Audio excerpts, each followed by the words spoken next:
Are you recording? Yeah, you're off to a great start.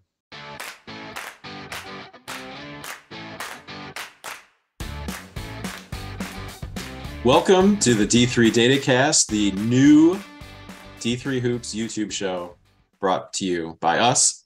I'm Zach Snyder, joined by Matt Snyder. And let's just get things started here with our intro episode. Matt, what is the D3 Datacast? We don't really know yet, but hopefully it's going to evolve into something fun. We're going to want to talk about some of the top teams every week, some of the matchups to watch. We're going to talk about ratings, efficiency ratings, Massey ratings, regional rankings, hopefully keeping everything with a little bit of an analytical slant, some data approach to everything. We're going to have fun. We're going to not take ourselves too seriously. We're going to see our predictions fail time and again, which is going to be great. And as the season progresses, we're going to talk about some big upcoming games. We're going to talk about teams on the rise. We're going to talk about Pool C predictions, who's in and who's out. And like I said, we're going to make some of our own predictions, and they're going to go horribly wrong. So that's hopefully what this becomes. But let's talk a little bit now about who we are. So Zach, who are you? Yes, Zach Snyder. I am a graduate of Calvin College, now known as Calvin University. And that's where I got my introduction to D3 Hoops. And just really started to enjoy it for what it was and have followed the team ever since. And over the last couple of years, just started to get into more of the national scene. And, we thought we'd create this show as a way to continue that, some of that talk that we usually do behind the scenes and bring it to the greater D3 Hoops community. Because I think one of the things we've both really seen over the last year is how great the D3 Hoops community is across the country. And so I think this would be a fun project for ourselves and, to maybe expand the banter a little bit along the way. Yeah, the D3 Hoops community is fun, and the banter is what's fun about it. So hopefully things stay light here and not too serious. And the only people that look like fools are you and me. I am Matt Snyder. I am the younger brother of Zach Snyder. And we started going to Calvin College, now Calvin University, basketball games together back in the, let's call them mid-2000s, riding on that fan team bus for NCAA tournament games back then, driving in the minivan all the way to Salem, Virginia for the Final Four. So that's how I got my start following Division III basketball and Calvin basketball in particular. So that was, like I said, mid-2000s here, 15 plus years later. Still watching almost every game. My love of Division III basketball has morphed into a love of Division III basketball spreadsheets, which is how most people engage with the game, I am led to believe. But yeah, like you said, we talk about these things on Google Chat all the time, and I make the spreadsheets and I post them online. So this is going to be fun to talk about how we see the teams shaping up, the season shaping up, and of course the tournament picture and whatnot. So that's very briefly about me as well. That's a little bit who we are. Zach, it looks like you're in an interesting place over there. What's your background all about? Yes, thanks to the virtual reality of Zoom, I'm here at the Fort Wayne, Allen County War Memorial Coliseum, what is currently the pinnacle of the D3 Hoops world, as host of the Final Four. And I thought that was a fitting background for our intro episode, given our trip to the Final Four last spring, which really was a couple years in the making, thanks to the pandemic and canceled tournaments. And it was another impetus for wanting to create this show, I think, just in terms of being able to engage more deeply with the D3 Hoops community. And it was a really fun trip. I highly recommend any D3 Hoops fan make the trip to Fort Wayne. It's a great venue, a great atmosphere. The team hotels are super close if you can stay downtown in that kind of area. Really awesome to kind of mix and mingle with players, family, other D3 Hoops fans. And so anyway, looking forward to going back next year. I thought it would be a super good background for kicking off our new project here. It's great. The first intro episode, and we already have the budget to send you to Fort Wayne to film this. That's right. You just didn't have the budget to bring me back. So now I got to wait until March so I can get the ride back home. We'll pick you up next year. Yeah, perfect. Thanks. Appreciate that. All right. So Matt, little fact or fiction as we get into a little bit more of who we are, what we're doing here. Um, and let's just get right down, to right down to business. Fact or fiction, we are here to replace the QCast. That's our purpose. Yes, 100% fact. The QCast will be replaced by the D3 Datacast. No, that's a joke. QCast is great. It serves a great purpose. Our show is not trying to tread on what Bob does. It's going to be completely different. We don't want any current D3 shows or websites or Twitter accounts out there. Those are all good. We want to hopefully continue to bring attention to those things and not away from those things. Yeah, I think one of the really fun things about last year was just kind of seeing a little bit more of that bubble up. I think, Bob has certainly hit his stride with the QCast. Obviously, Hoopsville's been going for over 2 decades now. And it's something we both remember from as we were getting our D3 Hoops introductions as students. Sending AOL instant messages to Dave and Pat or whoever else was doing the show with them back in 2005. Right. Yeah. So, and the yeshiva fans behind Bal Habatim have been a lot of fun to watch them kind of, grow into what they're doing on YouTube as well. So we're here to supplement, to encourage others, and just join the fun. So yeah, definitely. And I can't imagine anyone's watching this that isn't even aware of Bob Quillman or the QCast, but that's who we were referring to. The QCast is a Division III YouTube show started 2 years ago, I think, by Illinois Wesleyan alum and fan Bob Quillman. So that's who we were talking about there. Absolutely.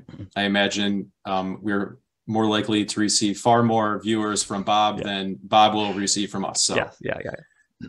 So that brings me to fact or fiction number 2.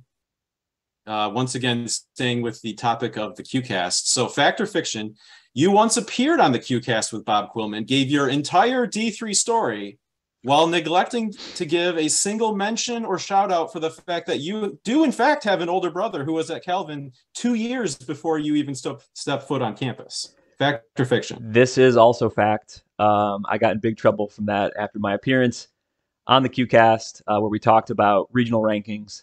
I gave my whole D3 background story, and I didn't mention the fact that my older brother was the first one who took me to a Calvin game. And I don't remember if it was 2003 or 2004, but one of those years, Calvin beat Olivet by about 30 points. That was my first time in person at Calvin Fieldhouse at a game. And yes, you took me there.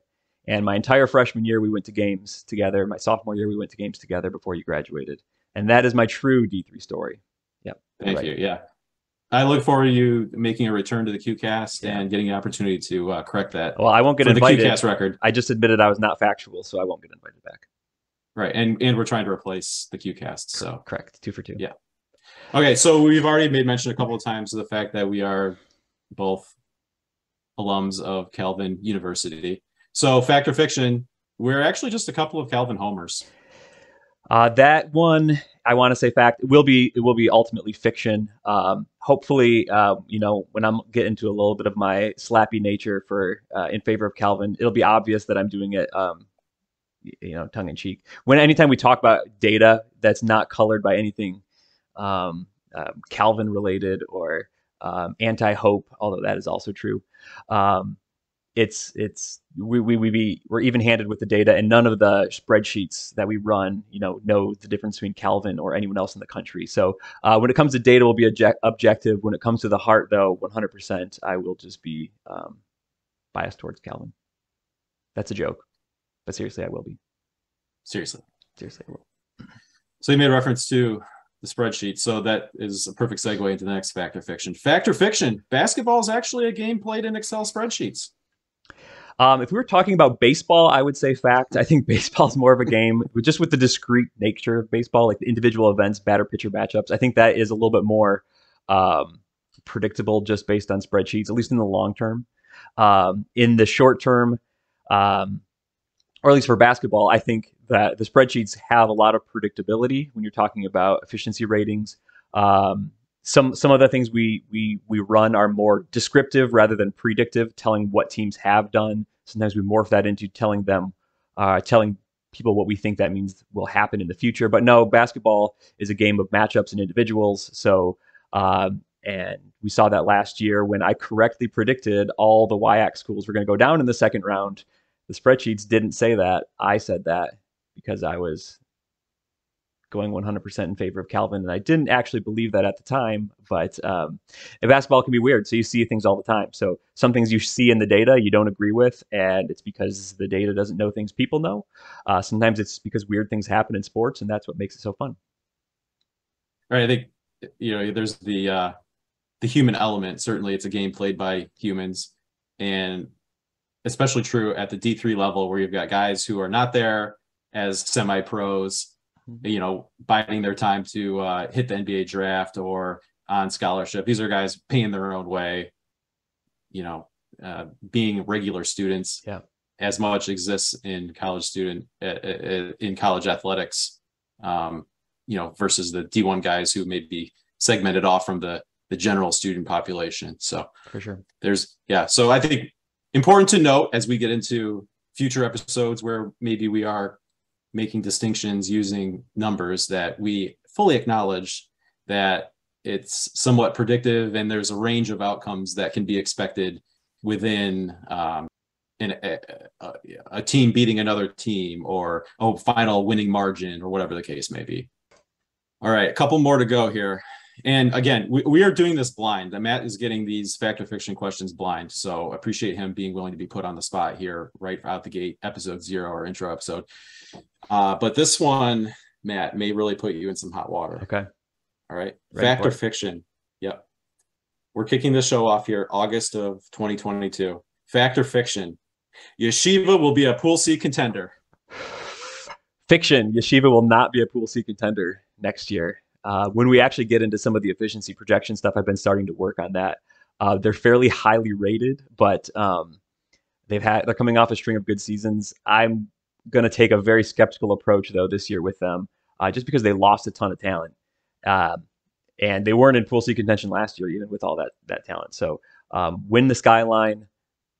That's what you want to do, Yeshiva. Don't talk to me about Pool C until you've won a bunch of games out of conference. The schedule's looking nice though this year, so you win a bunch of those games, and we can have that conversation in December or late December maybe, or January. Well, I admire you for not taking the easy way out, because you could have just said fiction.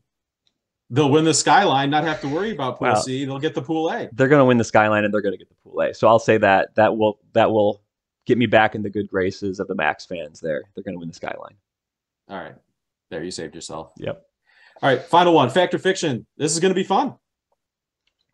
The show or this episode? We'll go more broadly. We'll go with the show in general. The show in general will be fun. Both of our viewers will like it. Hi, Mom and Dad. And it'll be fun. If it's only just for us, then hey, it's the stuff we would have talked about anyway. So hopefully we find a way to make this entertaining for people. Hopefully we get a little bit of interaction with people. Tweet us, email us some questions, some topics, some disagreements, and hopefully we can make this an engaging thing for the viewers as well. Yeah, so final thing from us on the intro episode here, just how to follow us. Kicking this off on YouTube, the first thing we would love for you to do is hit the subscribe button.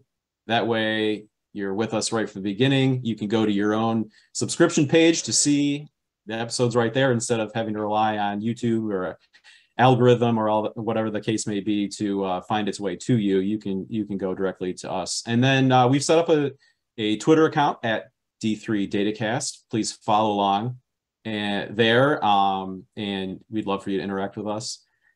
In fact, if you're watching this intro episode, send us a tweet at D3 Datacast and let us know that you found us, that you've subscribed, and that you're looking forward to this as much as we are. Yeah, and if I've already made a terrible prediction that you disagree with, let me know, and I will give you credit for being right, because I'll be wrong. You can also follow us personally on Twitter. I am at FFTMAG. I'll tweet a lot about Division III basketball there. And what about you, Zach? I'm at Zach Snyder, ZACSNYDER. And if you want to talk about superhero movies, you're not that Zach Snyder. Yeah, if you want to do that, add a K onto Zach, and you will not get a response. Yeah. All right, so that wraps up our intro episode. Looking forward to bringing you our actual first episode in the near future and down the line. So, Matt, looking forward to this project, and let's see how it goes. You got it. Good job, team. Good job, team.